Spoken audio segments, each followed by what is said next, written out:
Welcome, everybody, back to another episode of Jorge's Isolation Podcast. Today, I have a special guest. It's my friend, Ricardo Chavira.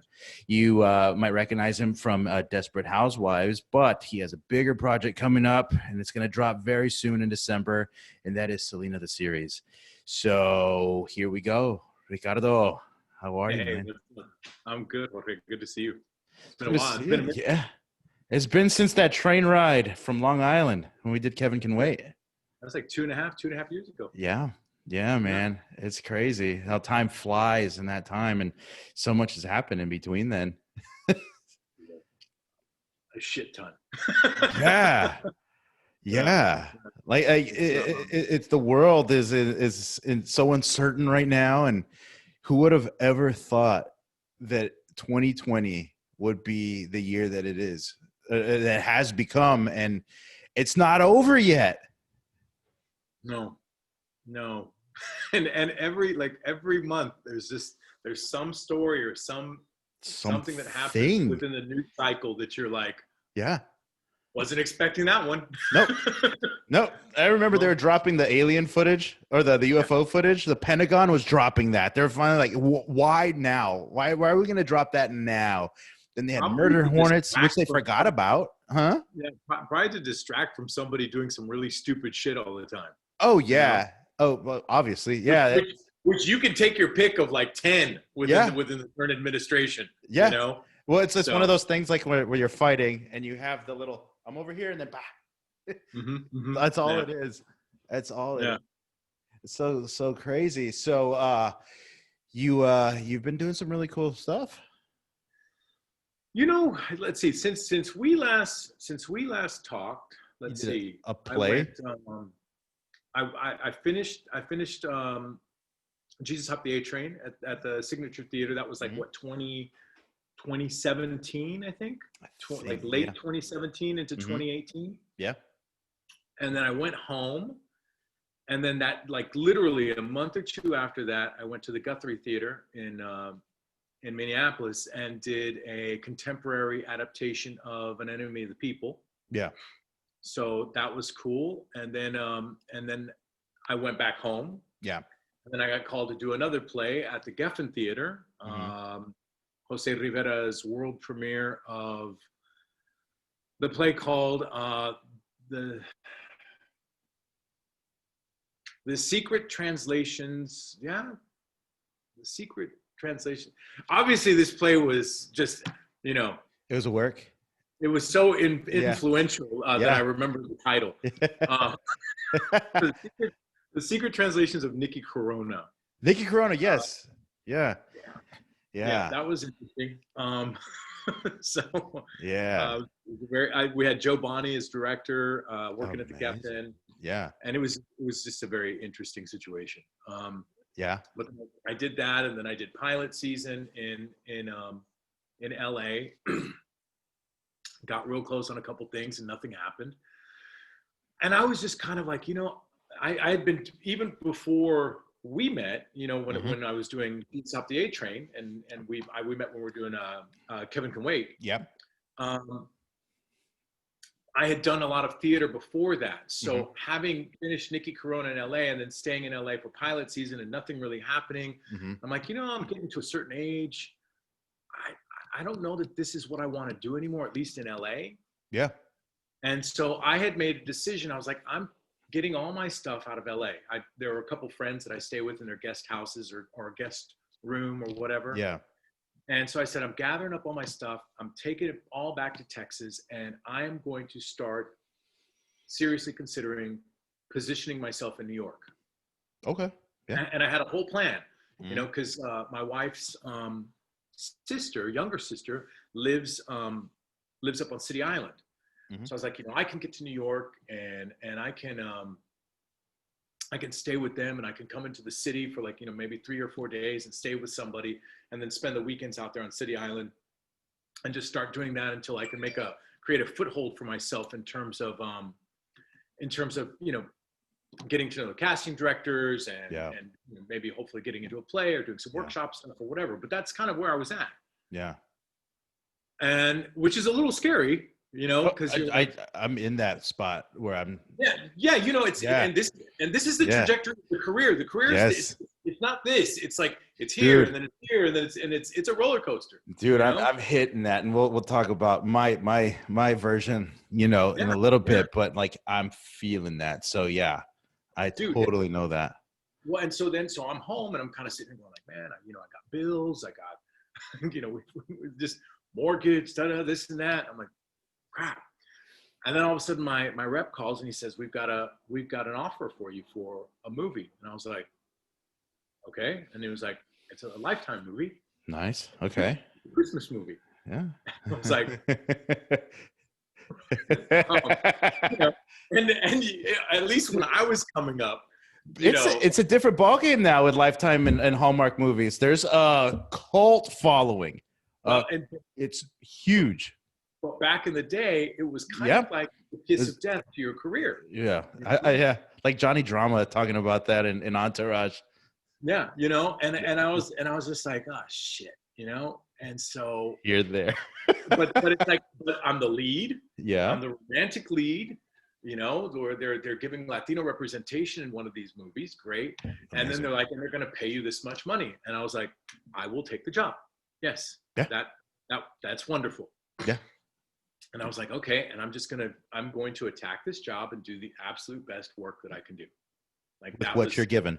Yeah. And the material, I mean, dude, it's a Christmas movie for a Lifetime.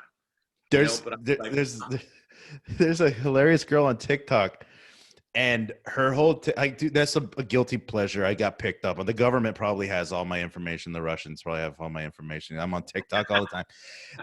Like Rosa and I, we like get lost in TikTok, but there's this one girl. She has a brilliant TikTok where it's just characters from Lifetime movies or characters from like the Real Housewives, and she'll just be like, hi, I don't want to work at my grandma's cookie factory. Oh, hey, Jeffrey businessman.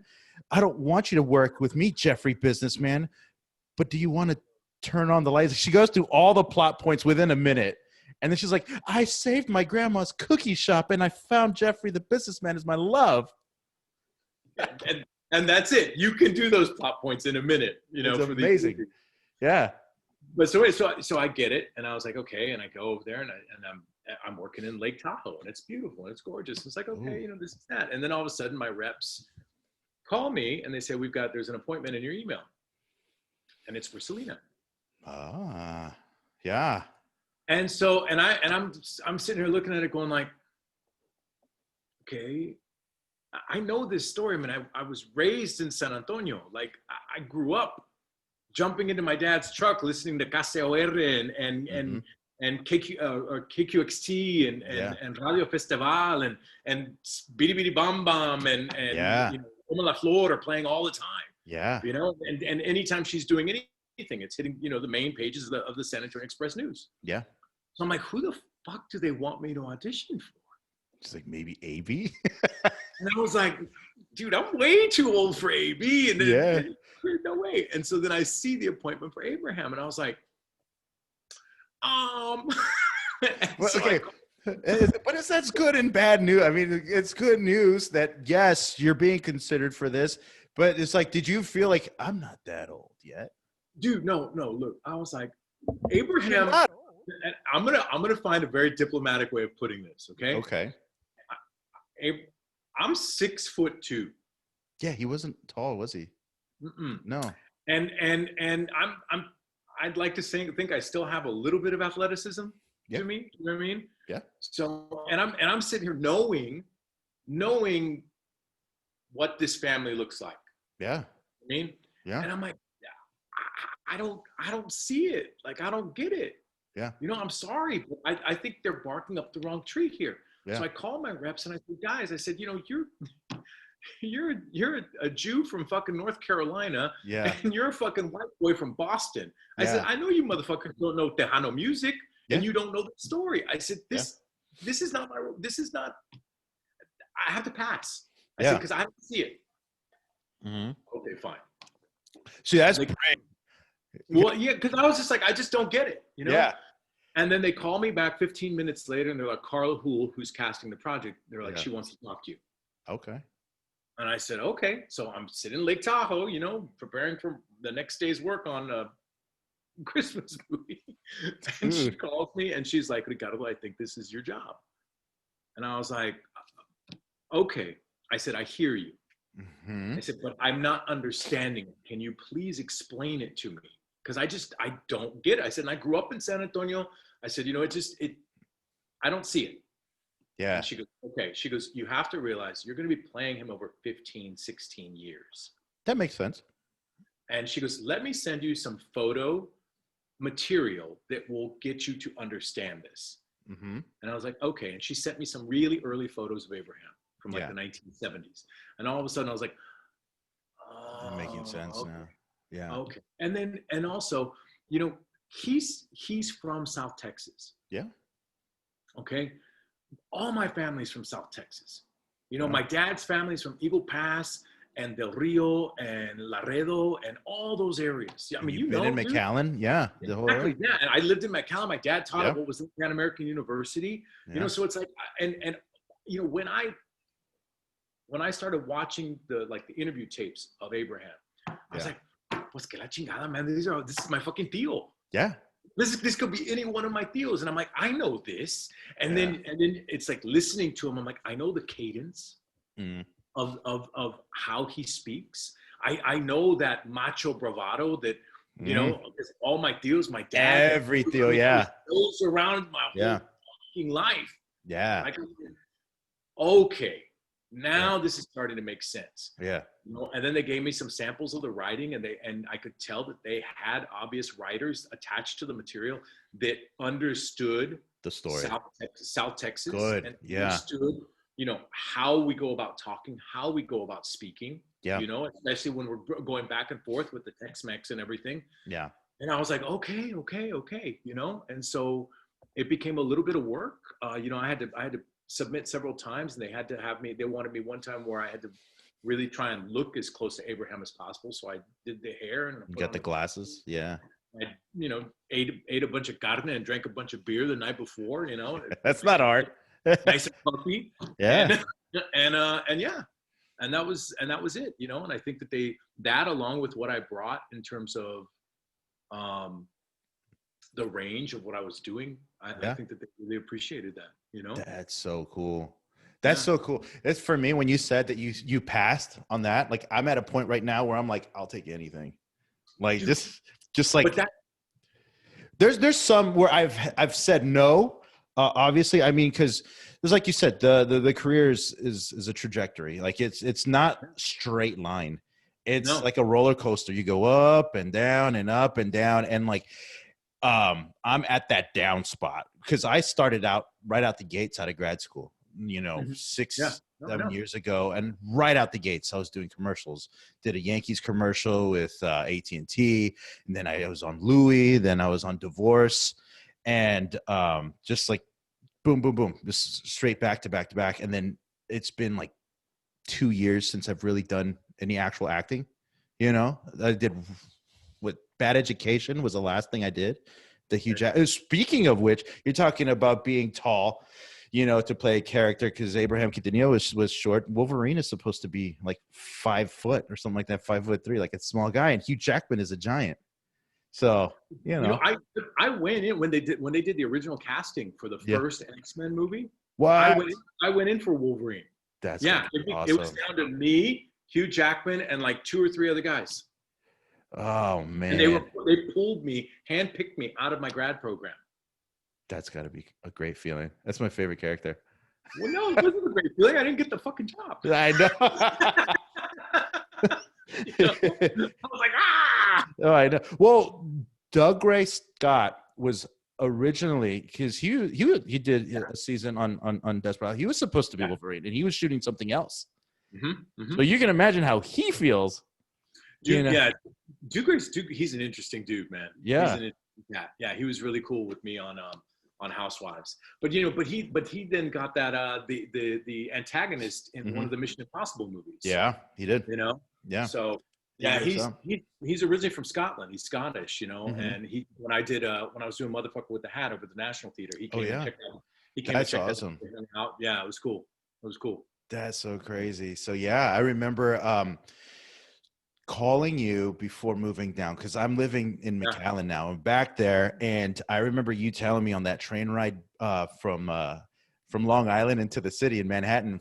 We were talking. We just got we connected. It was one of those cool things how it just clicked. It's like you knew McAllen. It's like McAllen. You know, it just everything was like what the, you know. And you're talking about how you lived in San Antonio and how, you know, that's where home base was for you. And that kind of set the idea of us kind of relocating just because, you know, my mother-in-law, you know, she's dealing with dementia and, you know, we're going to have a baby, and it's just not like New York is hard to raise kids. It's just really hard. And I remember calling you and asking you about, you know, living down, you know, in a region that's not LA or New York. And you gave me some great advice and saying that it's like, no, it's like, you know, you're going to self-tape, like self-taping is a thing now, you know, back then. So this is before COVID. Remember, it's like self-taping. It's a thing. It was being done for a couple years, but it wasn't the thing that it is now. And you said, you know, I've gone in, I've had tapes, tons of tapes for a lot of things, and I've got maybe a couple out of that big bunch, and it's up in the air. And you know, I was kind of worried, and luckily I got agents in Austin right out the bat. And man, February was probably the best February I've had in terms of auditions in my career. Like I went in for like 3 series regs, a few features that I really wanted to, like, there's a new Amazon special from Blumhouse called Welcome to the Blumhouse, Okay. and they have movies like Evil Eye, was it The Lie, I think is one of them, and they're just kind of, you know, Blumhouse is either really high quality, like elevated horror, or like jump scare. You know, you're gonna either have Get Out or you're gonna have Truth or Dare, you know, something campy like that. Yeah. Yeah. These are more of the, you know, elevated, you know, thought-provoking horror films, and I'm like, I'm all Okay. about that. And I auditioned for a part in one of those, and I don't know what happened to that because like that was right before COVID, and I was just hitting this you know, the snowball of audition, and then everything just stopped. And It's still kind of there right now. I've been going in and out of like, man, am I done? Like, is this done? Because it hasn't picked up. And then Texas, they fucked up by opening up too early, you know. And even here, you know, the gente likes to have parties and barbecues, and, you know, Memorial Weekend, Labor Day weekend, there was parties everywhere. 4th of July, there's cars up and down my street. It's just, when we had the spike, the COVID spike, that were in CNN every other Yeah. day. Yeah. Especially down there. What's the name of the county again? Hidalgo. Yeah, Hidalgo. Yeah, that's right. Yeah. Yeah, Hidalgo. That was like one of the worst places in the United States. Dude, it was bad. And so, you know, I started thinking, that's why I started the podcast, was because I feel like it's why it's the isolation podcast, because I'm in the middle of nowhere. You know, all my artistic kind of, you know, connections are in New York or in LA or Chicago. And I felt like this might be the end, you know, like, what am I going to do? What are the next steps? But I wanted to know, like, how is this, how, like, I know how I'm feeling. So I want to know how my friends in the industry are feeling. What are they going through? And I talked to some folks, like I had a friend, Carrie Fuller. She was 4 days into rehearsal for, I saw that. I saw her. oh my God, 4 days into rehearsal. And then Jackie, what was it? What was she rehearsing? Jagged Little Pill. That's right. Yeah. And then the other one, my friend, was Jackie Guillen. Like, this was like, she got her off-Broadway show, her first big one. It's 72 Miles to Go. Okay, so I was supposed to be in that. Okay, you would have loved working with Jackie. Like, she's someone to keep an eye on. Like, she's from Brownsville. They had already put the offer out to me early on, because Joe Bonney directed it. Yeah. And he had worked with me on the Nikki Corona thing over at the Geffen. Yeah. So they were like, and I did I did 2 or 3 of the readings in New York, and they flew me up for those readings. What the writer? Oh my Hillary? God. Hillary Bettis? Hillary, she and I got along really well. Yeah. And she was like, you know, I want you for this role. And I was like, I want it. And I was all set to go and do it. Yeah. And then I got Selena. Yeah. And then I had to call them and be like, guys, I'm letting you know as quickly as I found out. I just found out yesterday I booked Selena the series. Wow. And they were like, oh. Uh, but I yeah. know the gentleman that they got to play Yeah. ultimately play the Jimmy character, the father, Yeah. and he's an amazing actor. Yeah. And I know he did a fucking wonderful job. Yeah. Yeah. Like if you've read that play that Hillary wrote, I've done a couple of her things, like a couple of her readings. Like, dude, she's a talent, man. She's great. She's great. Amazing. And Like, gritty. I love the play. I want to bring it down to South Texas. I think it needs to be done like either at the Alley in Houston or maybe in San Antonio even. That'd be great. It'd be great. It'd be great to do it down here, in the Valley. Like, we have not much of a theater scene at all here. Not much of a theater scene at all. And it'd be nice. We have a performing arts center now that's like brand new. And they get the national tours coming down here, for like Jersey Boys and like Cats. But like when it comes to actual theater, we don't get a lot of that down here. San Antonio's the same way. We just built this huge facility, the Tobin Center, and it's for orchestra shows for classical music. For our orchestra, the San Antonio Orchestra. Also for for opera. Yeah. But it's also a facility that could easily do theater. The problem is we don't have, we don't have like a Guthrie Theater, or we don't have like what's the off-Broadway house? Oh God, I'm blanking. Where they were doing 72 Miles. Roundabout? Yeah, we don't have an entity that is Roundabout. It's crazy. We have a facility, we don't have the entity. You don't have It's crazy. I think that might change in the next few years as people migrate to Texas. I think it would happen in Austin or Dallas before it happens in San Antonio, or definitely in the Valley. I mean, at Pan Am, they just built, I think, a $35 million performing arts center, right? Yeah. And it was remodeled. It's only for the music department and for the dance department, and they keep the theater department. When I was an undergrad, they kept the theater department at the other side of campus, like legit on the opposite end of the campus. And the thing that people don't understand, and the Brits do understand it. It's like all of their actors. The actors that anybody that's tuning into any streaming show or any of these great new shows that are coming out on HBO or Showtime or whatever, and they've got an actor in there that's trained from the UK. It's like their training started in theater. Yeah. And we have the same kind of training programs in the United States. Yeah. We have the same kind of well-trained actors coming out of programs like that in the United States. Yeah. And it's anyway.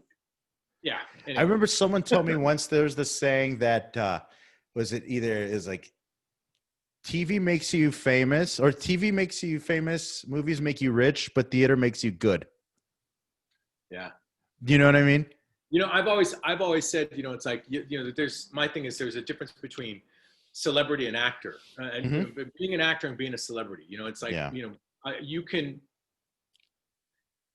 an actor, through no fault of their own, except for the good work and the valuable work that they put up, can reach or attain the status of celebrity.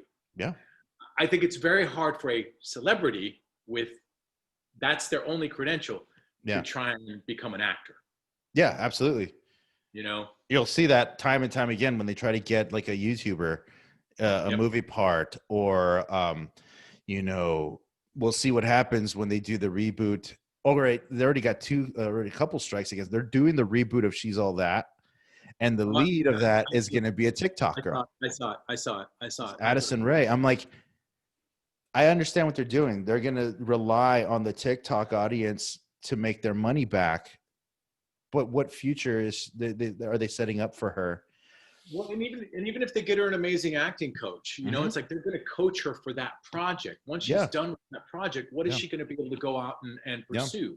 I mean, the same thing can be said of. I was actually talking with one of my directors on Selena last night or the other night. We were talking about Roma, and the situation with Roma with the young Oaxaqueña woman, who, I mean, she did an amazing performance, but she's not an actor, and she also wasn't performing. Yeah, she had 10 lines that she had to say, You know, and the rest of the time, the camera was just on her and she was giving reactions, and Cuarón was just coaching her through it. Now, Cuarón's an amazing director, so he was able to do that. To do that with a lesser director, what would happen? Exactly. That's what happened with Saborne Gabrinet. What is it? The girl from Precious? Yeah. Same thing. She was great in Precious, but then what happened after that? You know what I mean? Or the kid from Captain Phillips. I'm the captain now. Yeah. But the cool thing about this woman is I don't necessarily know that she's going to have much of an acting career. I mean, hopefully she does, but that may not be what she wants. Yeah, exactly. But ultimately, having her in that movie is opening up doors and for other people. Yeah, exactly. Because there is a little young Oaxacanese woman, Oaxaqueña.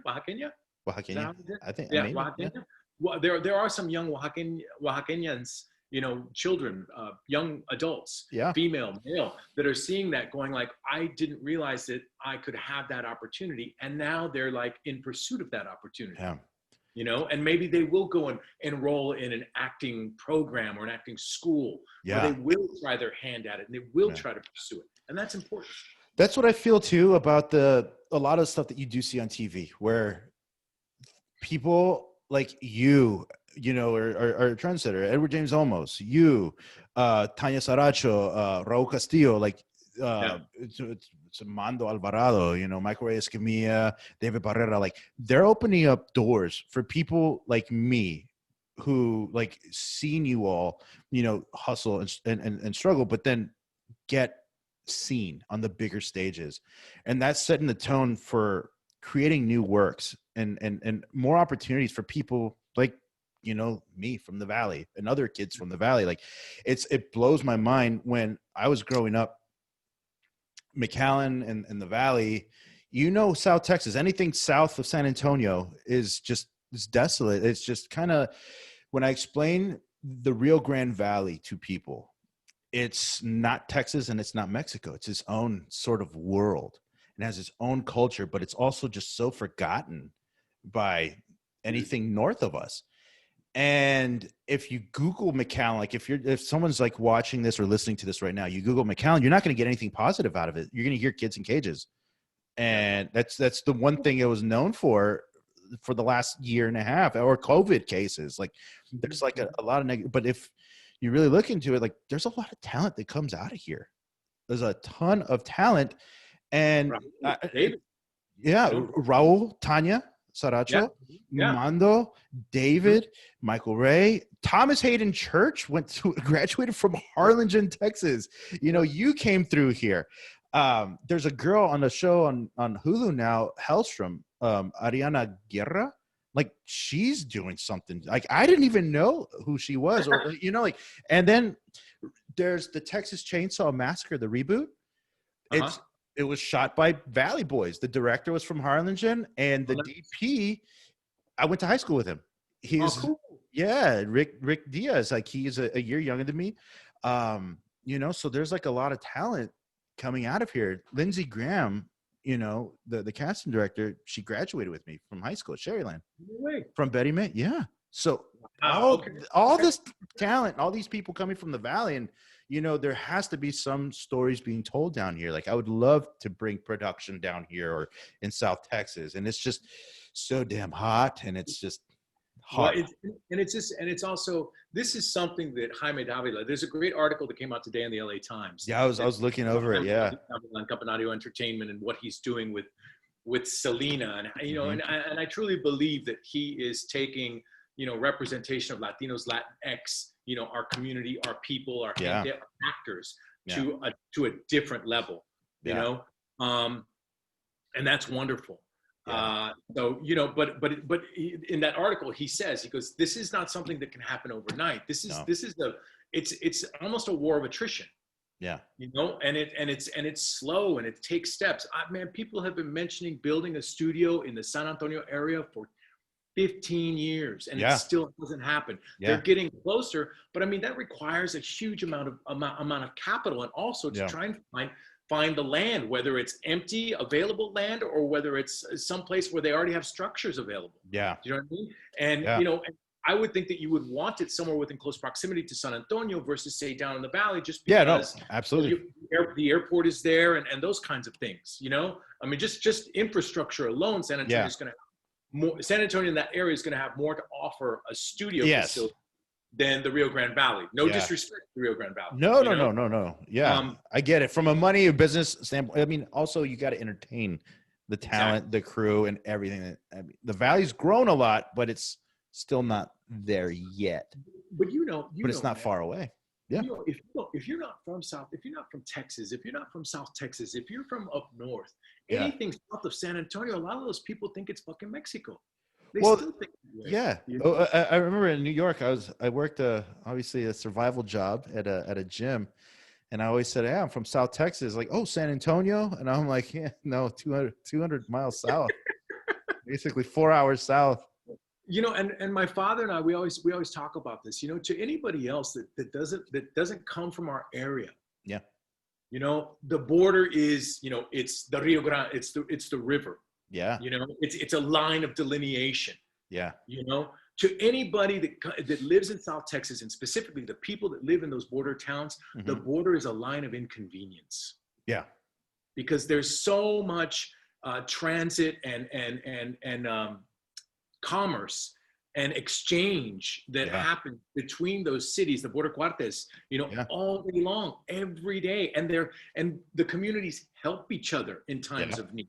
Yes. When Eagle Pass got hit with that tornado, and they couldn't clear things out right away because they weren't getting the federal assistance. Piedras Negras sent trucks over to gather all the basura, man, and take it back over. And the cool thing, they just loaded all into the trucks. They didn't have to go through like recycling what do you call it, mandates. Yeah. Yeah. So they were just able to load it all up and get it out.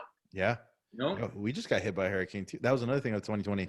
Yeah. We got crushed by a hurricane, and everyone was helping everybody out. And it's just one of the things that I forgot about when I was living in New York. I was there for 8 years, and I forgot how it wasn't. I don't want to say simple, because that sounds like it's a derogatory thing, but it's just simple in terms of, you live your best life down here. Like, it's not about this business deal needs to be closed. It's like business in New York. Like, all you would talk about or hear at bars is business. Over here, it's like, hey, you're going to barbecue on Saturday? Or, hey, who the Cowboys playing? Or, hey, like, I got a quince I got to go to. Or, it's like, hey, dove season opened up, September. That's big. And it's huge. And it's just, I missed that. And that's why I love this area for that. But, so think about this though, too. Selena's getting ready to come out. Yeah. It's Netflix is making a big push with it. I think we have something that's going to be really successful. I do too. It's because it's not just about Selena, it's about the Quintanilla family. Yeah. And you really feel that in that trailer that actually just dropped today. I saw that. So it's epic. But for me, yeah. And probably for you, once I explain this to you, there's a little bit of bittersweetness that exists with it. And what I mean is this. The movie came out, 25 years ago? Yeah. 23 years ago? Yeah. Okay. And it was a couple years after she had passed that they did that movie. Yeah. Okay. And it was wonderful. Yeah. Now here we are 23, 25 years later. Yeah. And we have Selena the series dropping. Yeah. Again, beautiful, right? A beautiful story about an iconic woman and a huge tragedy. Yeah. Okay. Do me a favor. I want you to tell me all of the movies or TV shows or plays or anything that have come out in between the movie with Jennifer Lopez and the series that's getting ready to drop that give us any other story that comes out of South Texas. That's not about drugs? Like TV series? Anything. South Texas, the closest thing to South Texas would be Friday Night Lights. And that's not even South Texas. That's supposed to be Odessa Permian. So that's like West Texas. Other than that, nothing. I would say, well, and also that details, that profiles. Yeah. The Mexican American community. Yeah, without cliches or tropes. Yes. None. No, that's exactly no. That's So you're telling me, mhm. that in 25 years, the only story that exists, that comes out, that profiles us as a beautiful American, Mexican American family that's part of the American experience and the American dream. The Yeah. only story available out of the entire area that is South Texas is the Selena story. Yeah. Yeah. I mean, the closest thing that would come to that would be what Christella. Yeah. That Yeah. I forget. She was from down here too. But I mean, That's not that wasn't. It didn't. I don't remember that show well enough, but it didn't feel like it was South Texas. South Texas. I knew there were Cowboys fans in there. Um, but yeah, I mean, I don't. the only things that I can think of are the movie Lone Star. But again, Yes. that wasn't our story. No. No. And again, stereotypes, tropes, all that in there. Yeah. And also, No Country for Old Men. Again, not our Yeah. story, Not story. and Drugs. Yeah. Yeah. Or there you go. Sicario. Sicario. Yeah, yeah. Yeah. But that's it. Yeah. No. There was one movie. I can't even remember. It was about like I think it wasn't a border patrol agent or something like that, where they accidentally shot one of the people crossing, and they couldn't find the family couldn't find the body. I don't remember. Was it? Had Barry Pepper and January Jones in it. Yeah. I don't remember the name of the movie, but it wasn't about us. Yeah, we've got a story, but it's being the POV of the story is through some white actor's eyes. Yeah, or writer. Yeah. Or exactly. Yeah, dude. You know. Yeah. Well, and that's what Campanella was trying to say. No. We need to start controlling our stories. Yeah. We need to be the ones that, because it's like if we want it done the right way, because it hasn't been done the right way. Yeah. We get we get left as nothing but stereotypes. Yeah. Drug cartels. Oh yeah. Illegal immigrants crossing the border. I mean, we've seen these stories time and time again, Yeah. but it's all about how it affects this white lead character. Yeah. It's like Breaking Bad or, Mayans. I always say it's like, if I gotta, and no disrespect to him. Yeah. Wonderful actor. I hear he's a wonderful person. Yeah. But if I gotta see one more damn movie through the eyes of Matt Damon, I'm gonna puke, man. Yeah. Yeah. And I think he's wonderful, but it's like, come on, brother. Yeah. Yeah. I remember I worked with a lot of Asians. Yeah. And when the Great Wall came out, oh my gosh. And that's the thing too. Like being in the Valley, I was I was talking to Dave Anzuelo in this podcast I dropped actually today. And I was saying like, man, I come from the small town. Like I was ignorant, like with a lot of things culturally, about just the LGBTQ stuff. I was very like ignorant about stuff, like how we're raised. And I was one of those things was about Asians because down here, it's either you're Mexican or you're white. Like down here, like then there's very few. Like the whites are the minorities down here, but it's Mexican or you're really Mexican, or white. And when I went up to New York, like I got to work with a lot of Asians, and I never understood. I never understood. I'd say I never saw their struggle. And they get ripped off left and right. Growing up in San Antonio, when I first moved there, my very first friend that I met at school, a gentleman, Thuc Dinh, Vietnamese. So my friend's Vietnamese, yeah, Viet Vo. He had a family. I mean, there's a huge Vietnamese population in South Texas. In South Texas, yeah. Like, that win? Yeah. Yeah, but Thuc Dinh, and the Nguyen family, so that last name is huge. But so I grew up around him and his family. Yeah. So it's like, from the time I was second, I mean, we're still best friends. We, for 40 years we've been best friends. Yeah. So it's like, dude, I mean, by the time I was 11, I was very well educated in Vietnamese food. It's delicious. So and Thuc was really well educated in Mexican food coming over to my house. Yeah. So yeah, if he was like, I want enchiladas, we go over there. I'm like, no, I want your mom's banh mi and the spring rolls. That was it. So, but that was, and I'm fortunate that I had him and I had his family. But Yeah. it's like, that was really my only, experience with any kind Yeah. of Asian Americans coming out Yeah. of South Texas, because the populations are just so small, or Yeah. they were back then, Yeah. you know? Back, dude, like within the last 20 years, the Valley has changed I so, know. so much. So much.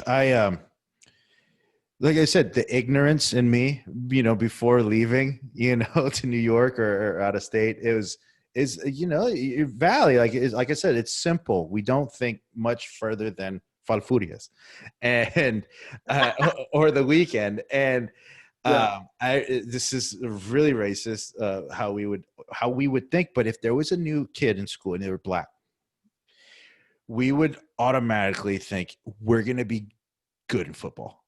Our team is that much better. And this is awful. And this is true. This is very, very true.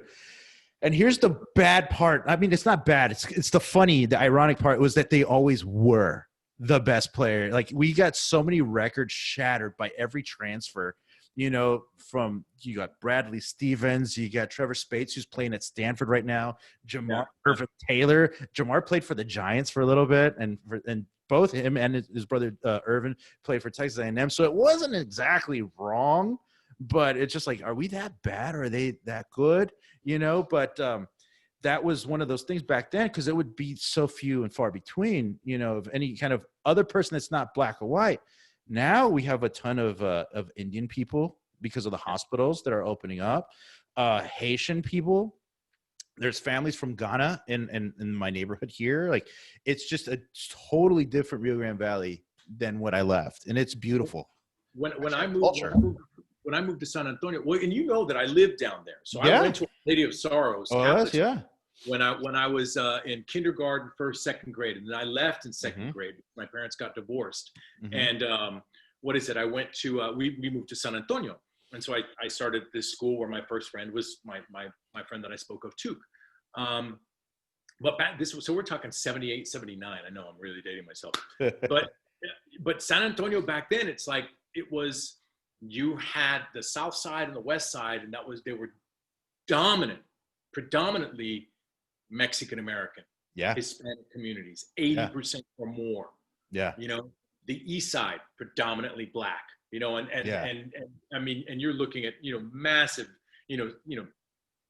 segregation, gerrymandering that occurred when San Antonio was built, and when the mapping out of the town happened, the East Side, that's where that black community got kind of pushed, allowed into, purposefully, and we know that. If there's several books that talk about this, the setting up of cities and how they were gerrymandered from the beginning to keep certain people, certain populations, and we know what we mean by that. Yes. Exactly. So, but then you had the North Side, and the North Side was all white. Yeah. And only, again, the same thing in the past 20 years with the growth that's happened in Texas, and the number of people that have moved from other states, specifically California and Florida, and have moved into Texas. You have just all these budding communities that are just, really multifaceted and multicultural. And it's so nice to see, but it's weird because we're still living within the constraints of like this really kind of conservative thinking. Yeah. Texas is this very, it is a very conservative state. I mean, the last time that we had a Democrat as a governor was Ann Richards. So you're talking like the mid 80s. Yep. And I remember. And now we have the possibility of turning Texas blue. Texas is sitting purple right now, which is amazing. Yeah. Texas is gonna change, and especially within the next 5-10 years. It scares me though too, because this is where I'm just blown away. Yeah. Like, I don't understand how we have these Latino populations and all of a sudden they're voting for this asshole. Yeah. It's like, dude, like, they don't see you. Yeah. The way you think you're seeing yourself. And I know what it is. It's like, well, I'm Mexican, but I'm not that kind. I'm not that Mexican. Yeah. I've already lived here. I'm assimilated. I'm American. Exactly. Yeah. It's that attitude. And it's like, bro, you're only like a couple generations removed from being a fucking campesino. Exactly. And it's and weird. don't think that they look at you any different. No, I totally know that. I totally know that feeling. Down here, every Saturday and Sunday morning, I take my daughter out for a drive just to get her out of the house because we've been quarantining. It's still like the numbers are really bad. So if we can get out of the house, we just go for a drive. Yeah. And every Saturday and Sunday on our main street, 10th Street, which is one of the main streets here, they have the Trump parades. There's flags, where they have like Trump's face photoshopped over Rambo, and they have Trump this. And then lately, in the last maybe 3-4 weeks, they started the Biden parades. So it's a freaking circus going back and forth. And I'm just like, this is crazy. And I just don't get this fandom of Donald Trump. I mean, I don't get really political, but I just don't get the fandom. Like, what has a person done to have like a Rambo Photoshop? Like, the guy dodged the draft. He's not a politician. He's not. Man, he's a reality TV star, and exactly. he's running his administration as though it's a reality TV show, and that's what people don't understand. I mean, you're a part of the industry. I'm a part of the industry. We can see what's going on. Yeah. When he comes like the 60 Minutes interview that they just did with Stahl. Yeah. Linda Stahl. I think so. Yeah. So remember, Trump, cried like a baby and walked out. Yeah. Okay, fine. And then what's her name? The press secretary, McEnany. Yeah. She comes over with a huge book that is his health plan. It was fucking blank pages. It's all. It's like, dude, they're smoke and mirrors. It's props 101. Yeah.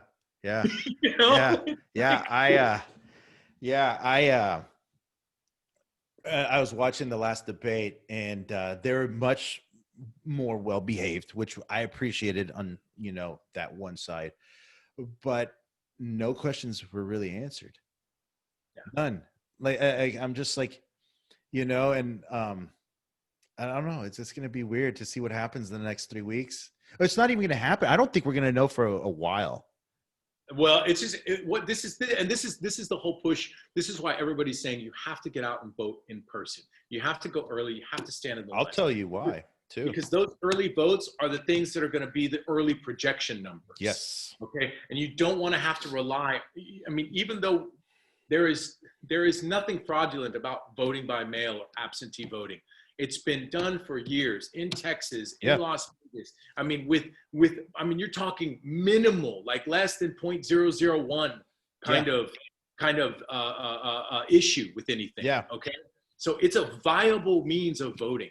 Yeah. But the reason why they don't want any of these election situations in any of these states, they don't want it to come down to those votes, because then there could possibly be tampering. Yeah. And it's not tampering by the Democrats, it's tampering by the Republicans. Yeah. So that's why everybody's saying, get out, go vote early, stand in line, do your civic duty, and because the more people that get out there and vote, if the larger the number of people that vote, they don't stand a chance. You see, we had to do the mail-in, and I personally don't trust the mail-in.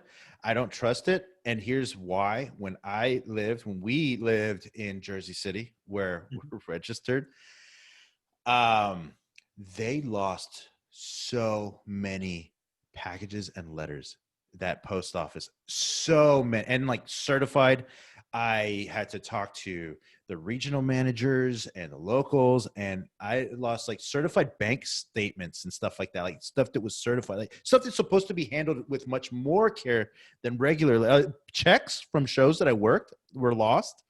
So that's why I wouldn't trust it. And we couldn't change our voting status because we had to get our addresses updated. So we had to get new driver's licenses. Yeah. In order to get driver's licenses, you had to set up an appointment. We set our appointments up in like June, and I just got my license on Thursday. Rose is getting hers tomorrow. Yeah. Those were the soonest appointments because of COVID. And that's just, I would rather have gone and waited and in person, just go. So now it's up.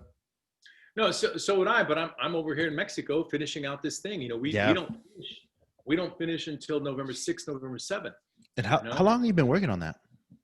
We started this last year, October. Well, I found out last year in, I think, June or July. And the thing is, I sent my first tape off in like March for this thing. And I had to send 2 more tapes off after that. Yeah. And do a Zoom meeting audition with the producers. Yeah.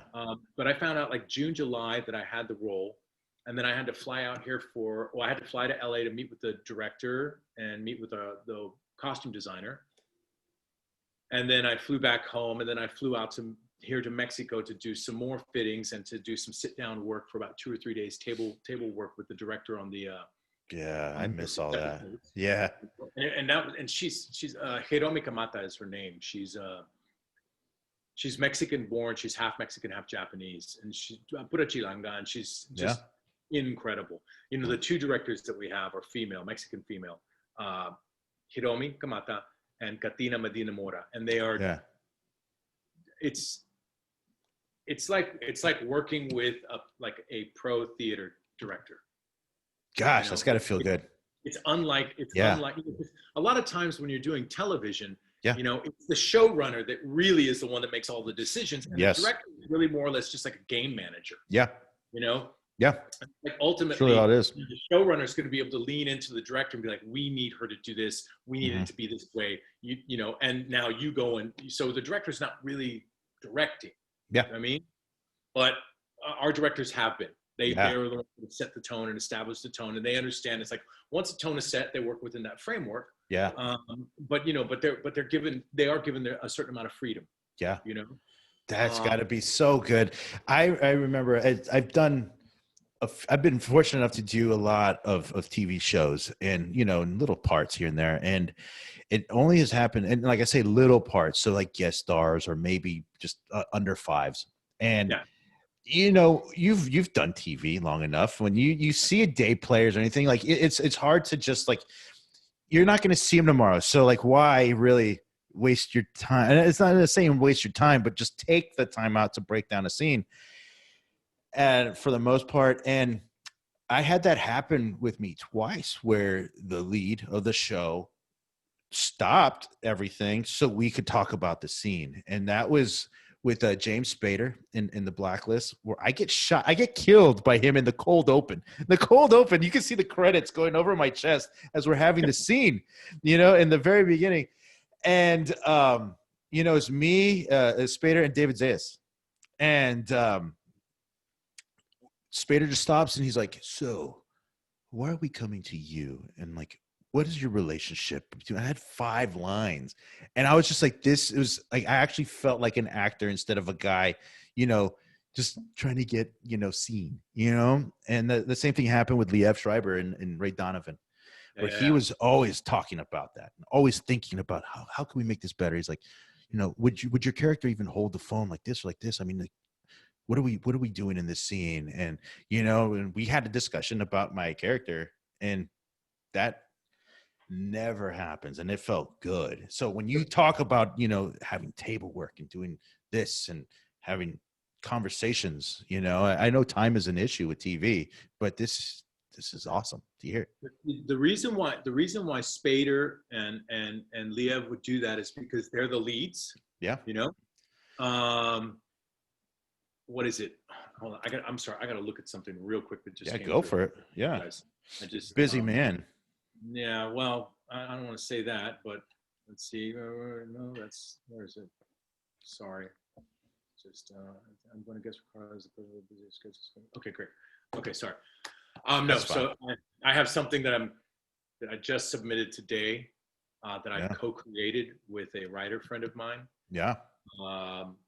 To Campanario Entertainment. Oh, sweet. We've created an entire concept for a new series idea, and we just submitted it today, and I got the email that we're going to be setting up a meeting, Zoom chat to discuss it. My friend we went to grad school together, longtime writer. He's written crime novels. He's had a couple of pilots that have, you know, he's had success in getting them up to the pitch level with ABC and places like that.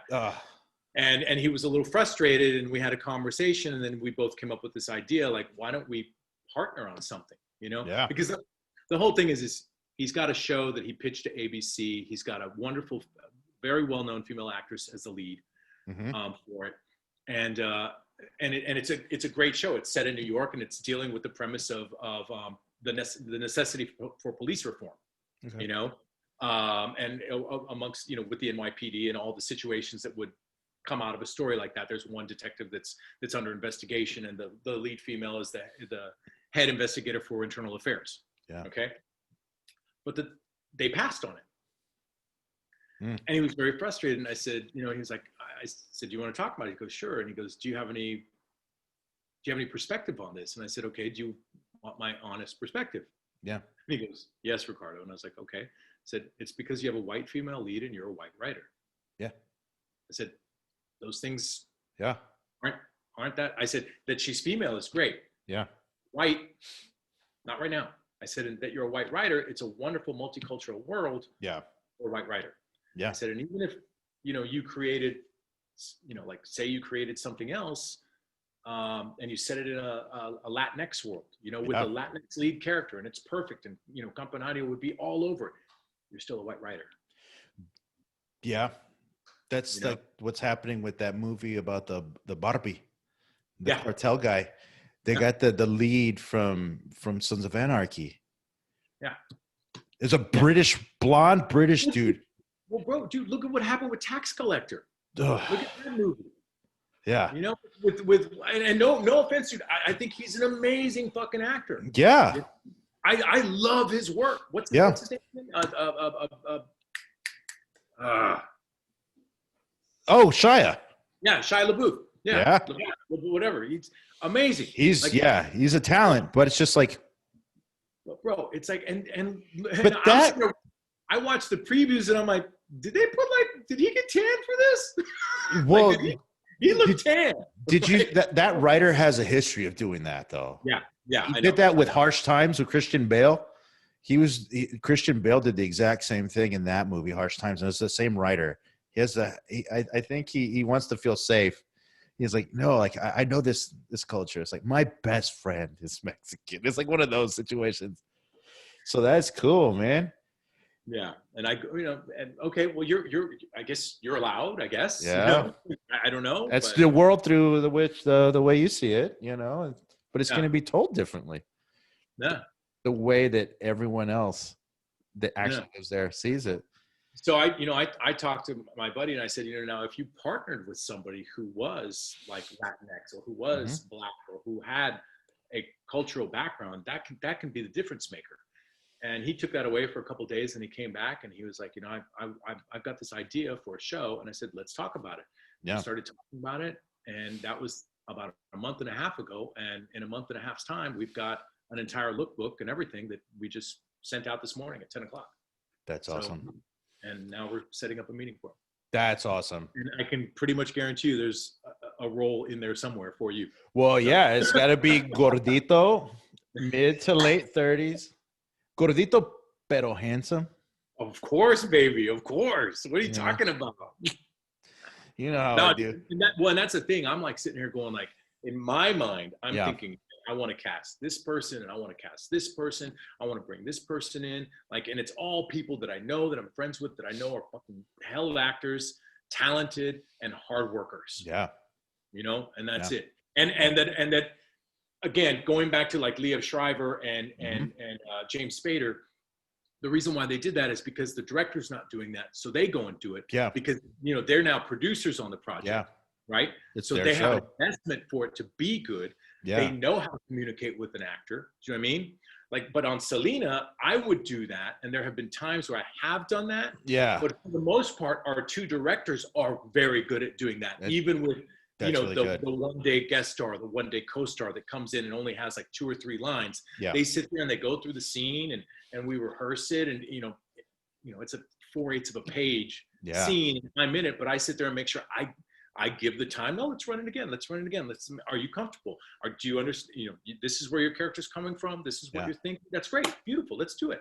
Yeah. And all of a sudden they're comfortable and I'm comfortable and it makes the day just go by like that. Yeah. It makes it smoother. Teamwork is dream work. Yeah.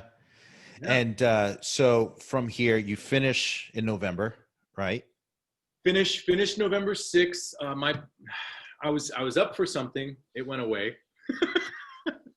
I You know. Man, the rug's been pulled from under my feet. Okay, so last year, let me tell you what, I have had these, you know the business. You've been there. You just told me you've been there. You've done that. This isn't new for you, but for me, this is like, I'm getting to the point where I'm being seen. Let's just say that. And I was great. Yes, it's frustrating as hell. This was 2 years ago. I was up for 2 projects to the point where the producers and the directors were telling my agents, I'm their guy. It's like, we want him, but it has to go to network approval. And the characters, one, I'm happy with that. It's just like, they went total different gender, different ethnicity, everything. And I can see like the name itself in the breakdown wasn't specifically for, Latino or anything like that. Mm-hmm. I'm fine. And that was like, whatever. And that shoots over, in London. And I my chances for that were kind of slim, but okay. The other one though, they kept going back and forth. The network has to approve it. The executives is for a Latin gang member. And it's a cool story because the guy flubs up a murder. He's supposed to like get rid of a body, but the body ends up showing back up. So it sets off a chain reaction of things. Yeah. And it had just a Spanish slang name. I don't want to give anything away just because I don't have that power yet. I need to stay in good graces still personally. And the Latino name, the whole, like, there was lines saying like the guy could barely speak English. He was like straight from the Dominican, all that. I don't look Dominican, but still I could pass. Yeah. So it goes by and they keep following up and they keep saying, yeah, you're the guy. You're the guy. And actually one of my good friends was also the guy too. So it was between one of us. So we were cheering each other on. You know how it is. It's like, if one of us gets it, we win. Yeah. Well, we didn't know that there was a third party. And the third party was not Latino. They were black. And they kept the Latino name and everything. And it just went to that. And I was just like, And that happened so many times where they changed the ethnicity, where I was up for something and they'll change it. And I'm like, I get it. That's the business. What breaks my heart even more was that there was a part that was perfect. It would be a recurring guest. He has a good arc. And almost the same kind of character, but more of a hitman, sort of like funny guy type. Mm-hmm, mm-hmm. And I was like, I was up for this. The network knows me. Casting knows me. I've booked several jobs out of that office. And they said, no, you're too short. I was like, are you kidding me? They want someone over 6 foot. And I was like, I'm 5'10". That's 2 inches. Put me on boxes. They did it with De Niro. Just lie and say you're 6 feet. They know me. They knew me in person. That's the thing with the casting office. I was like, because they got me on my first my must join, Mr. Robot. Okay. Yeah. So I was like, and they also got me on like several other shows. So I have a really good rapport. And I was like, so that's been my life, So these close calls, man, it's been. Mine was with Ozark. Yeah. It was for a job for Ozark. And I just, they were like, they got me the material and we need it by Tuesday. They need to make a decision by Tuesday. So I had to rush. And thankfully my crew that's been over here, they've been setting up a nice, huge, dimmer light. And, is it for the father? What's it? No, this was for the priest. For the priest. Yeah. So I had to send that off and put it on tape. And they're like, my guys are like, oh my God, this is amazing. It's great. Yeah. We're sending it off to them. They said they want, it's like, we got it to them on Monday. I'm like, oh, they got to make a decision by Tuesday. Yeah. They didn't fucking make a decision. They didn't make a decision Tuesday. The whole week went by. They still hadn't made a decision. I finally talked to my guys today and they're like, yeah, they're going a different way. And I was like, yeah. Well, there was a movie that I auditioned for. I crushed it. It seemed very promising. And luckily I knew the casting director personally, and I thought it was because of COVID, but it was because of the lead actor's schedule that they're trying to get ambitious, and like they kind of scrapped the project until further notice. Wow. Yeah. Yeah. I mean, and there's a lot of that happening right now. I mean, like, Because yeah. When this whole pandemic hit, I went to San Antonio and I was over there for 5 months, Mm-hmm. the one thing that I knew was that I was like, at least I have a job to go back to, Mm-hmm. you know? And I knew that eventually we would pick up, whether it was going to be in July or August or September, or October, but I knew we were going to do this. And, it turned out to be the end of August that we picked it back up. Yeah. But, like we're shooting down here. I know SWAT is shooting in LA. I think one or two other things are starting to come back in LA. They're starting to come back. Yeah. Maybe 4 or 5. But I mean, we're talking, they're just starting to come back right now. And also look at this. Look at what's happening in the United States. There's this huge second surge that's happening of numbers. That's what they're worried about here in the Valley. Texas is surging again. Italy is surging again. Yeah. And it's just. Yeah. It's really unfortunate, and it's so uncertain. So it's kind of like, for me, I'm wondering, where's this going to be at? Where am I going to be at in the next few months? And I think, just like my reps told me, they said, they have to fill in for all the shows that weren't shooting in the last year. So there is going to be a surge of projects, but I just, you've been there, like on that high, and then nothing. And at least, this was like an act of God, a pandemic. It was that crazy feeling. It's nuts. There's an old adage that my dad likes to use, and I think it's out of the Farmer's Almanac or whatever. But he's like, 7 years of plenty and 7 years of drought. Yeah. And I think that there's some truth to that, especially within our industry. Where it's like, I Housewives was my 7 years of plenty. And I'm not saying that the time that's been after that has been a drought. I've been working. No, it hasn't been that. Everybody was, for sure, you're going to get another series, and I did, but it didn't go anywhere. It got canned after 3 episodes airing, and then I had some personal struggles and issues that I was dealing with. Yeah. And then I started getting back into theater. Yeah. And I'll say it, it's like theater and the jobs that I had over the 5 years doing those theatrical productions are what got me prepared to play this role. Yeah. As Abraham and Selena. Yeah. Because the first 6 episodes, I was every shot, every scene, every day from like October 25th until December 14th. Wow. I think I had 1 day off. Yeah. Yeah. And so, it was a lot. Yeah. So was Housewives your first, the big break, the quote unquote, the thing that broke me, and I think that got eyes on me. Yeah. Was when I did this recurring character in 6 Feet Under. Okay. And that kind of got, some of the casting eyes to, come on to me. Yeah. Housewives, what helped me out was that, I went in and I gave a really great audition, and and they liked me. I know Mark Cherry liked me like right away. I could tell in the audition. Yeah. But also what helped was when I went for the studio test, it was it was over on Disney, the Disney lot.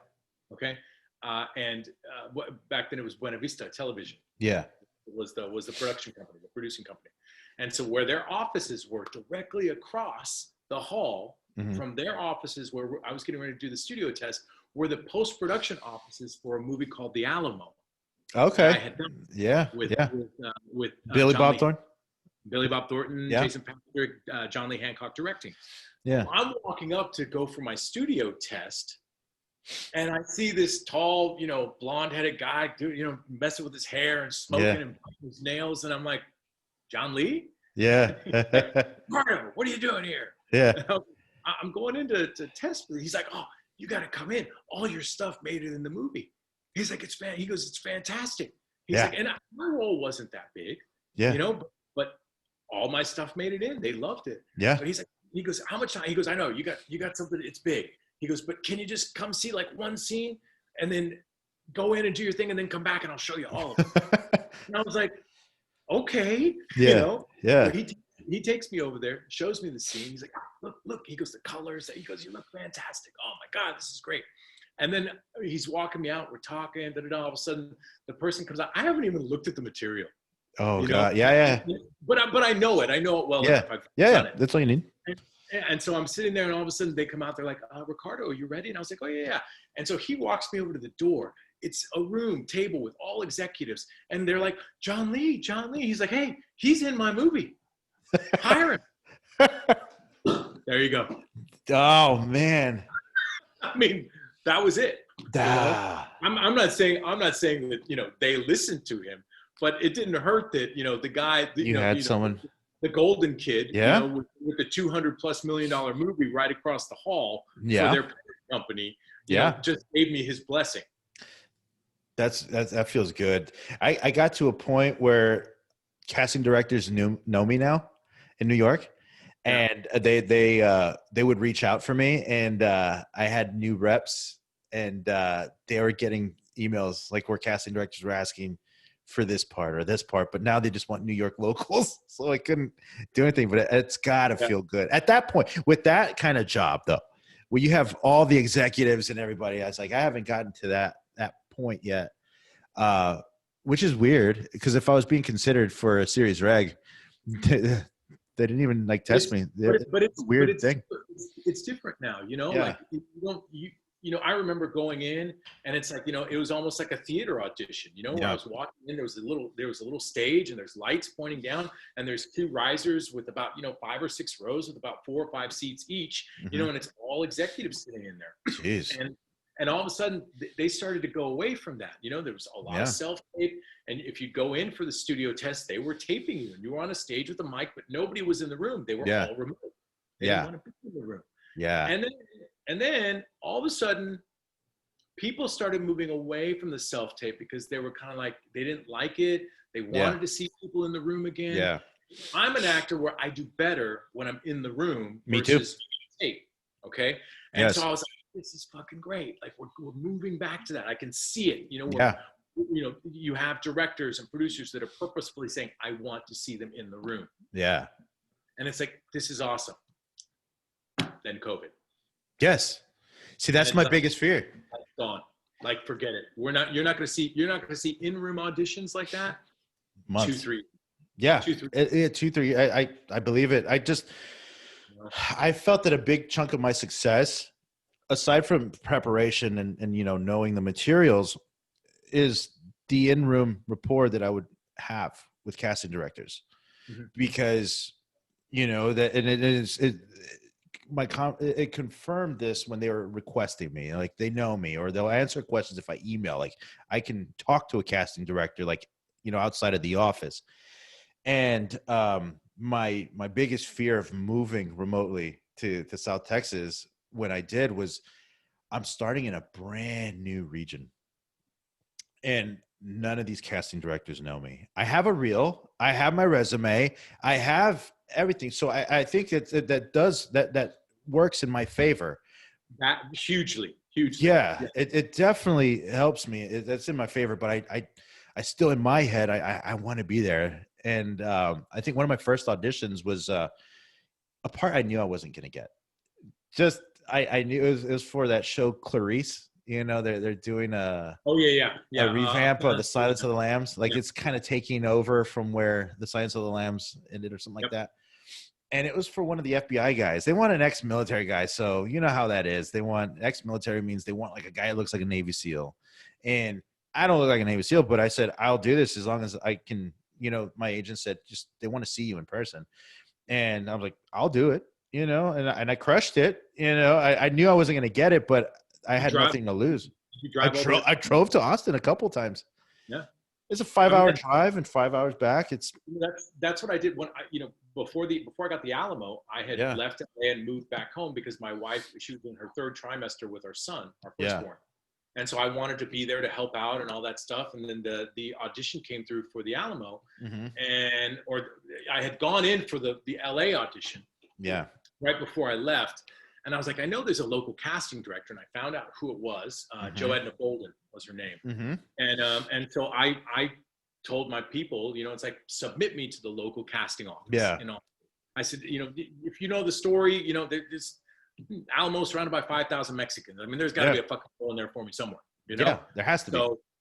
So, they did, and she called me up and she had me read for a couple things, and it was great. And then I didn't hear anything. And then about a month went by, and the day before my wife gave birth, they were like, you need to come up, or a couple days before, you need to come up on this day. John Lee Hancock's going to be here. He wants to see you for either this role or this role. Have them both prepared. Like, great. Yeah. Well, it was the day after my son was born. Wow. Actually, that day that he was born. Because he was born at like 1 a.m., on January 8th. And I had to get up. Yeah. And I hadn't slept the day before. Yeah. I hadn't slept in like 36 hours. I know that feeling. So I went up there and I was on fumes, and I drove up there, and it was great. John Lee was amazing. He was really good to me. I had a buddy in New York, JJ, and him and his wife had their baby a few months after we had ours, and he had gotten a breakdown for an audition, and I didn't get the breakdown. And he asked me, he texted me, "Hey, dude, did you get the breakdown for this?" Because like everyone's looking out for each other, and And he's like, "I don't think I'm gonna make it, but I'm reading over this breakdown. You're perfect for it. Like look at it." And so I ended up doing the audition, and he shows up. Like, his wife had just given birth. He had walked from the hospital over to the audition. I was like, dude, that's dedication, bro. That's super dedication. But yeah, I remember that. That's so crazy. And I always say I would have never gotten Housewives had my son not been born. Yeah. Like I just, once he was born, you're young, you're selfish. Yeah. And then choosing a career like acting, it lends itself to being a selfish career. Yeah. You're constantly thinking about yourself because you are the problem, and with my son being born, it was no longer about me. Yeah. I mean, it was about me and my career, but it was about him and his well-being. Yeah. And that really did something for me. Did you find yourself being a little bit more, I don't say motivated, but more driven or focused? Like, just, you knew more so of what you're doing now. For sure. But also it was the ability to be like my reps would call, like, we've got, I can't do that. I can't make that today. Mm-hmm. Giving them a no where they're like, what do you mean? Like, we have an appointment for you. I'm like, yeah, I know. Kid's sick. He's got 103 fever and he's pissing out of his butt. So I'm not going to make that. Bye. No. Like, gotta go. I got a full diaper in my hand. Bye. Yeah. I had that issue with the previous reps that I am no longer with, where my wife had given birth, and I said, I'm going to be out for the month because we're in an area where we have no family around, and she needs help, and I'm going to be there to help her. So block me out for this 1 month. And after that month, I felt like a totally different vibe from the office. I wasn't getting submitted for anything. All my friends that, how we text, "Hey, are you going in for this?" Or, "Hey, did you do this?" I got so many texts from my friends in the months after that, and for auditions I should have been going to.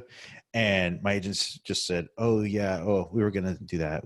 Sorry, we're behind. Or I'm like, excuses. I'm no longer with them. But it just became very weird, after that. And, aggressive shit right there. Oh man, it was bad. And, I got a new manager, and we kind of sorted things out. And I think when I said I was moving, they kind of said they didn't want to re-sign me, but they wanted to keep me on, the roster, because of the beginning of that year. That was when I was up for a couple of series regs. Like, I was very close. So it's kind of like they want to keep me at arm's length. And I was like, no, that ain't going to work. Our contract's up. Good for you. I have to have more self-respect. And it took me a few years to get that. And because you know how is in the beginning, where you don't want to say the wrong thing because you think that, ooh, someone's going to get you kicked out of you're going to be blacklisted for being troublesome, or that angsty actor, that, you know, a diva. You know what I mean? And you've worked with a few, so you know like how that works. I'm doing a little bit of self-reflection, not for being a diva, Yeah. but I think there is a tendency where people kind of red flag me, specific people, because I'm a little too honest and a little too truthful. Yeah. And I don't like, I won't play games. I will call people. That's on the good. carpet, just like, no, I don't agree with that. Yeah. And you know, they can't deal with it. You know, they're expecting you to just go along for the ride. It's like, no. I'm actually not going to do that. You know what? And that's really good, because it took me a while to figure that out. You know, I think it was like small town mentality, thinking that, you know, big city people know more, you know, and I think for the first couple of years of my career, like, I think I should have spoken up a little bit more, but it was more of that, like, I have a wife I have to support, and I have. Right. That's right. And it was just like, there's one situation in particular. There was an audition that I had that was an awful, that's probably the worst experience I ever had. And I had agents that would have been there for me, and I told them what had happened, where it's like, I go into this audition, the breakdown is for a commercial for like a cereal bar, like a Nutrigrain sort of bar sort of thing. Okay. Yeah. But this was weird because it said that you had to show up camera ready. So I don't know, just wear something presentable. And I think I told this story in a previous podcast, but I showed up, you know, at 1:00. I guess it might have been like 1:30, and I had waited an hour in the waiting room, where, you know, usually with commercials, you're in and out. It's just, you read the little sideboard and whatever, and it's just like, oh, I like cereal bars and blah blah blah, and you leave. Well, I walk into the room and the studio is lit. Like, this is like, they have lights, they mic'd me, they powdered me up because I'm always shiny. And on the whiteboard, you know how they have it next to the camera where you're reading the lines? That's what I love about commercial auditions. You don't have to memorize anything. They're fat jokes. You know, the kind where it's like, you know, you're so fat, your belt size is equator, or, you know, you're so fat, your blood type is gravy, that sort of stuff. And this was the first year of my career. Yeah, it was like 2014. And this was the Friday before the industry holiday. So, you know, December 19th or something like that. And I went through this, and they asked, were you ever bullied as a kid, or ever bullied for being overweight? And I was like, when I was little, I was chubby, and I was bullied by my cousins. And like, they're really digging in, you know, and like trying to get, and that's why they didn't say anything in the breakdown. You know, they wanted honest reactions, honest response. And that's what they prepared. And they said, you know, like, when you say those jokes, like, say a joke and then look in the camera and say it. And when you said those jokes, like, how did that make you feel? And I was like, those are stupid. Like, they're not even creative. Like, they're just so stupid. And they said, but how did it make you feel? And it's like, they're awful. Obviously, they're not going to make me feel like $1 million. And they said, well, you know, were you ever bullied? And I said, yeah, you know, cousins bullied me and for being overweight. And I said, you know, it felt like I was this big balloon, and they were a pin, just a tiny little needle. And that tiny little needle can just pierce you and just let all the air out of that balloon. And, you know, I cried, you know, just like, it was like bringing back up, like, throughout junior high and high school. That's why I got in shape. That's why I played football. And, you know, I was a totally different guy. I graduated at 185. I was super strong. I ran track. I did all that. And it was because of that when I was in elementary.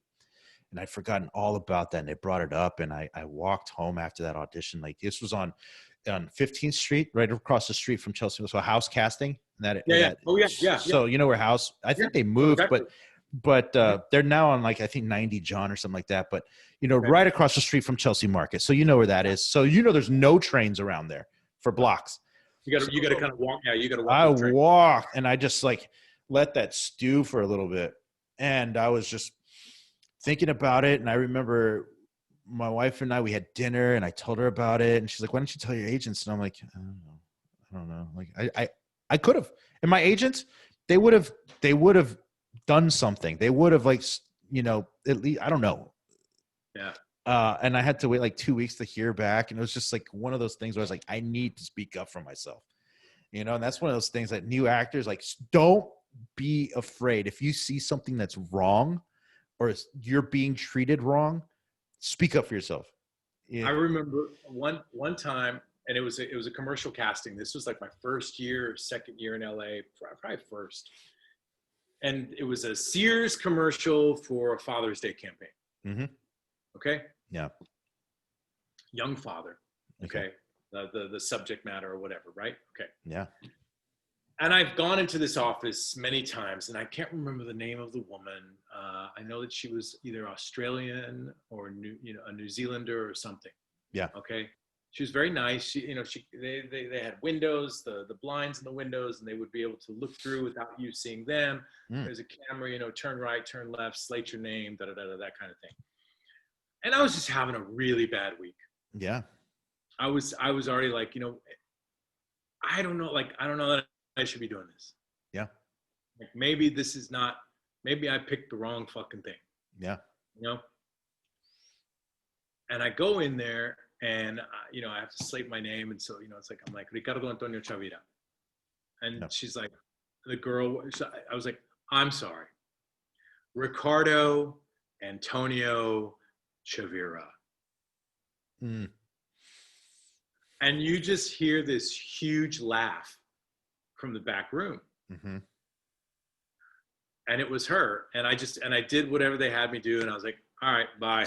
And I'm walking out. She comes over. She's like, oh, she goes, I'm sorry. She goes, I was the one that laughed. She goes, Ricardo, yeah. And she was like, oh my God, that was so funny. She goes, you were so great. I'm like, cool. And she's like, are you okay? I said, no, actually I'm not. Yeah. And I said, she goes, what's wrong? I said, honestly? And she goes, yeah. I said, honestly, I could use a job. Yeah. Yeah. And I got that job. Man. Just like that.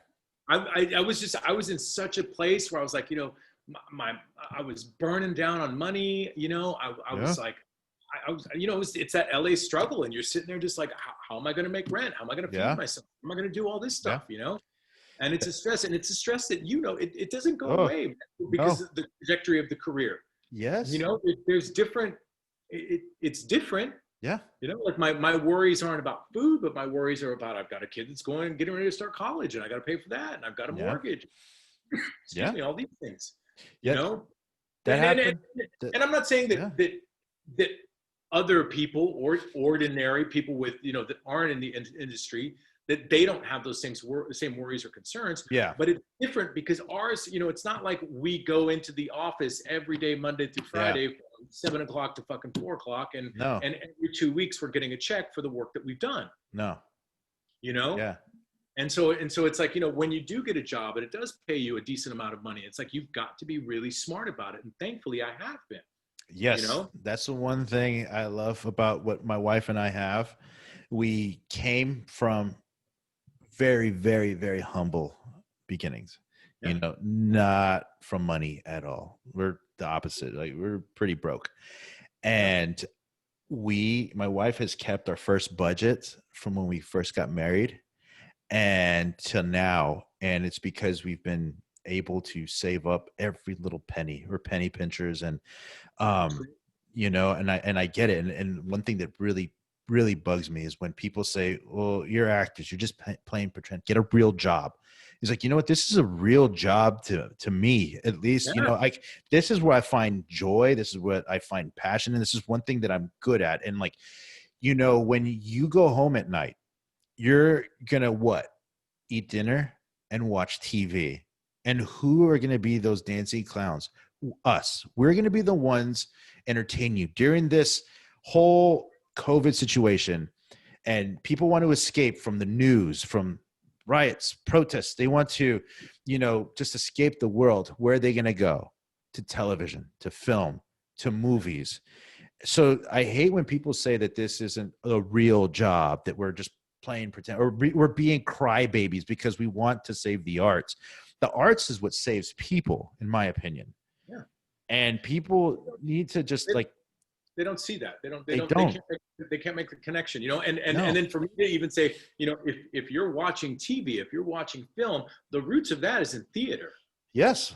You should be going and watching your local community theater. You should be going and supporting those places, because those are the places that are going to create, excuse me, the stars for tomorrow. Yeah.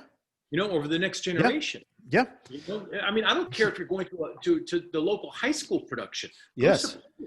Support exactly. Like, you know? In this podcast, the 14 episodes prior to this one, I mean, there's people in those episodes that you may never have heard of, but in the next 5 years, they're going to be huge names. They're going to be household names.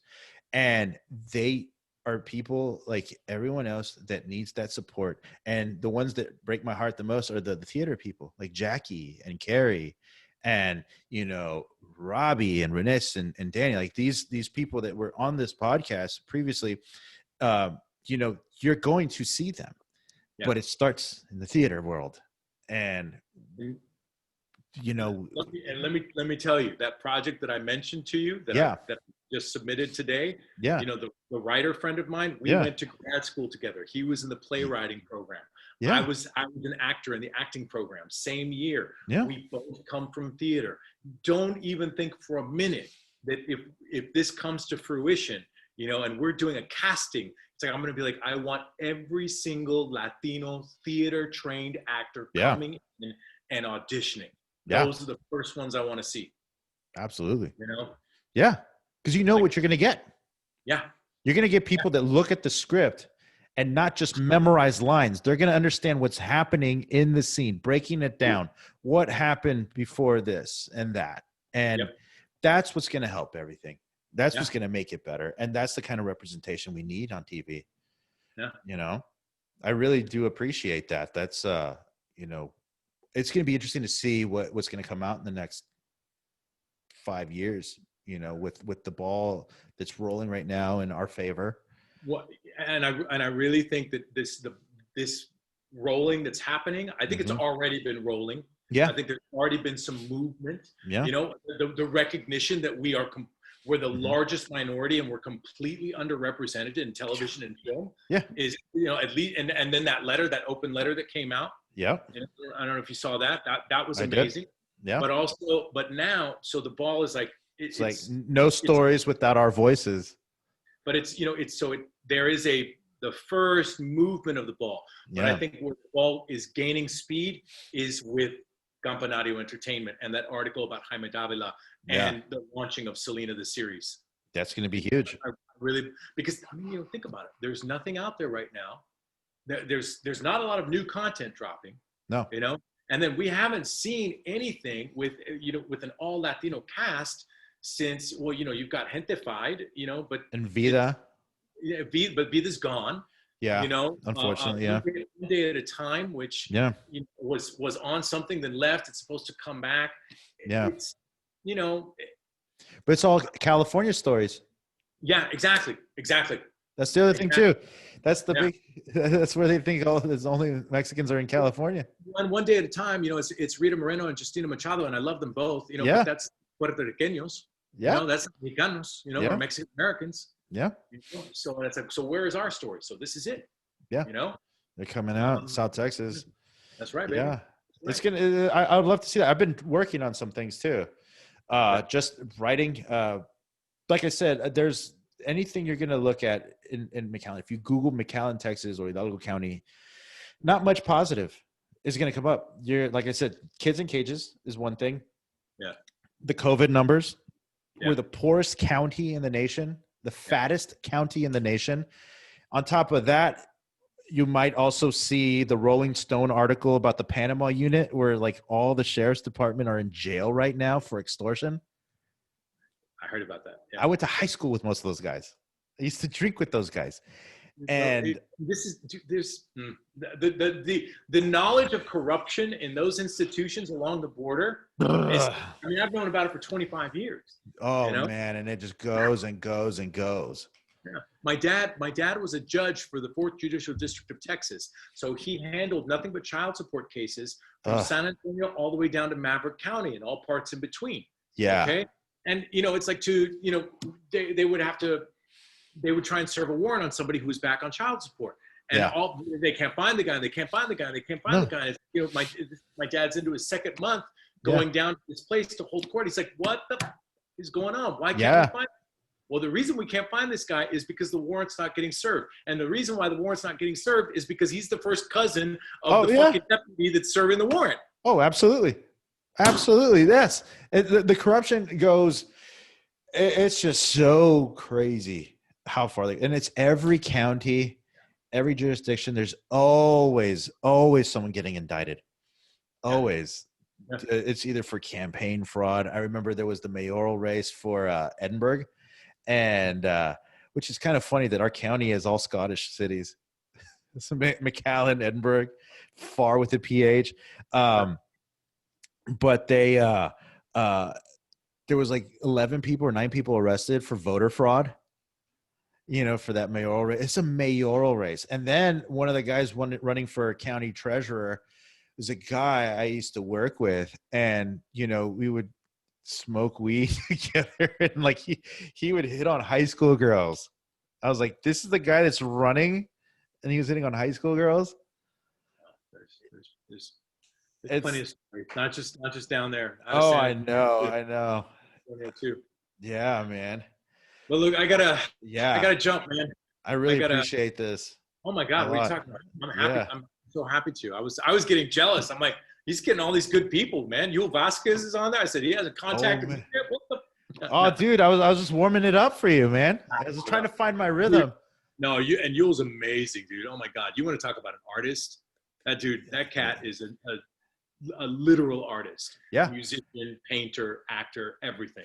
He's the guy that will bring peace on any set. If you mention his name, I was working on a project that I was being kind of mistreated, and these two people, it was like in the makeup trailer, they're kind of ignoring me. Like they were having a conversation, and I kind of related to something, and I said something, and they literally gave me the look where they were just like,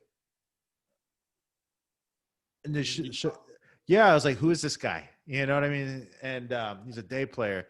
And at some point they mentioned something, and I was like, I know Yul Vasquez.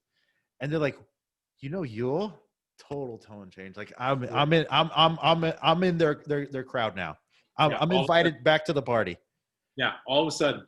Yeah. Yeah, I mean, I did Motherfucker with the Hat at the National with Yul. Oh yeah. I will say honestly, he taught me a lot. Yeah. He taught me absolutely. Yeah.